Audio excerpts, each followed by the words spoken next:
मैंने और मेरे दोस्तों ने पूरे दिन मौज मस्ती की। जब रात के 8:30 बज गए थे, तब हमने अपने एक दोस्त के घर पर डिनर किया। पर मैं बहुत ही चिंतित हो गया था क्योंकि मुझे वापस घर भी जाना था और रात भी हो चुकी थी। फिर मैंने जल्दी से खाना खाया और मैंने अपने दोस्त से कहा कि वह मुझे मेरे घर के आधे रास्ते तक छोड़ दे। फिर मेरे दोस्त ने मुझे आधे रास्ते में ही छोड़ दिया और मैं आगे घर की तरफ अकेला ही चलने लगा। जब मैं अपने घर के अहाते परिसर में पहुंचा, तब रात के लगभग 11:30 बजे थे। हमारा घर बहुत ही बड़ा है और हमारा अहाता आम और नीम के पेड़ों से घिरा हुआ है। जब मैं अपने अहाते के अंदर पहुंचा तो मैंने देखा कि सामने वाला दरवाजा बंद था, इसलिए मैं पिछले दरवाजे की तरफ चला गया और मैंने दरवाजा खटखटाया। फिर मैंने पीछे मुड़कर अहाते की ओर अपनी टॉर्च जलाई तो मैंने देखा कि एक महिला सफेद कपड़े पहने हुए एक आम के पेड़ के नीचे बैठी हुई थी और उसके बाल भी खुले हुए थे। मैं उसे देखकर बहुत ही दंग रह गया था कि वह आधी रात को पेड़ के नीचे अपने कपड़े धो रही थी और उसके पास पानी भी नहीं था। वह बिना पानी के कपड़े धो रही थी। मैं इतना डर गया था कि मैंने दोबारा से अपने घर का दरवाजा 3 बार खटखटाया और लाइट जलाई। फिर से मैंने देखा तो वह वहीं पर कपड़े धो रही थी और वह भी बिना पानी के, और वो भी इस समय रात के ठीक 11:30 बजे। मैं उसका चेहरा सही से देख नहीं पा रहा था क्योंकि उसने अपना चेहरा अपने बालों के पीछे छिपा रखा था। तो मैं उसकी तरफ जाने लगा, यह देखने की वह सच में एक महिला है या फिर कोई और। वह मुझसे सिर्फ 20 मीटर की दूरी पर थी। फिर जब मैं उसकी तरफ थोड़ा आगे बढ़ा तो उसने कपड़े धोना बंद कर दिया और वह धीरे धीरे अपने हाथों से अपने बाल पीछे करने लगी। उसके हाथ भी बहुत काले थे और उसने हाथों में चूड़ियां भी पहनी हुई थी। उसके बाद वह मेरी तरफ देखने लगी। आपको विश्वास नहीं होगा, पर वह मेरी तरफ देखकर चिल्लाई नहीं, बल्कि वह मुझे देखकर मुस्कुराने लगी। उसका चेहरा काला था और उसकी आंखें और उसके दांत सफेद थे। मुझे आज भी उसकी मुस्कान याद है। मैं बस उसकी तरफ ही देख रहा था और फिर मैं भी उसे देखकर मुस्कुराने लगा। थोड़ी देर बाद उसने अपने बालों को अपने मुंह के आगे गिरा दिया और वह अपने कपड़े धोने लगी। अब मुझे एहसास हुआ कि वह कोई इंसान नहीं थी। फिर मैं धीरे धीरे पीछे की ओर जाने लगा। मैंने उसकी ओर अपनी पीठ नहीं की क्योंकि मेरी मां हमेशा मुझसे कहती थी, जब भी तुम्हें कभी भी कुछ ऐसा अजीब सा दिखे तो तुम उसकी तरफ कभी भी अपनी पीठ मत दिखाना, बस पीछे की ओर चलते रहना। मेरी मां भी अपने बचपन से ही ऐसी कई चीजों का सामना कर चुकी थी। उसके बाद मैं पीछे की ओर चलता रहा जब तक कि मैं सामने वाले दरवाजे पर नहीं पहुंच गया।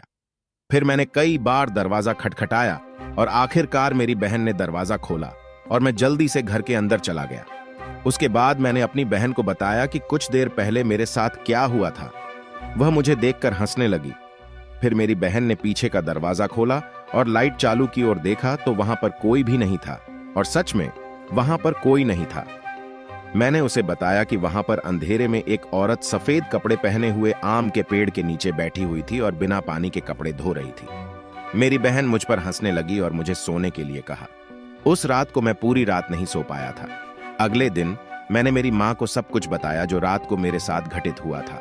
फिर मेरी मां ने मुझे बताया कि हमारे अहाते में पिछले कई सालों से एक महिला रह रही है, लेकिन उसे हर कोई नहीं देख पाता है। सिर्फ तुम जैसे ही कुछ लोग उसे देख पाते हो। मेरी मां ने मुझसे कहा कि तुम उस औरत के बारे में ज्यादा चिंता मत करो, वह तुम्हें कोई भी नुकसान नहीं पहुंचाएगी। कई सालों से वह महिला हमारे अहाते में रह रही है और वह हमारे परिवार को कुछ भी नुकसान नहीं पहुंचाएगी। मेरी मां ने मुझे यह सब बताया तो मुझे बड़ी ही राहत मिली, लेकिन मेरी मां ने कहा था कि यह बात तुम किसी को मत बताना। कई सालों बाद आज मैं आपको यह बात बता रहा हूं। अब मैं 30 साल का हो चुका हूं और अभी मैं सऊदी अरब में काम कर रहा हूं। यहां सऊदी अरब में भी मेरे साथ ऐसा ही कुछ हुआ, जिसकी वजह से मैंने आपके साथ अपनी यह पुरानी घटना शेयर की थी। 11 नवंबर 2014 की एक रात को मैं रात को जल्दी उठ गया था। उस समय रात के ठीक 1 बजे थे। मैंने एक सिगरेट जलाई और मैं अपनी बालकनी में सिगरेट पीने के लिए चला गया।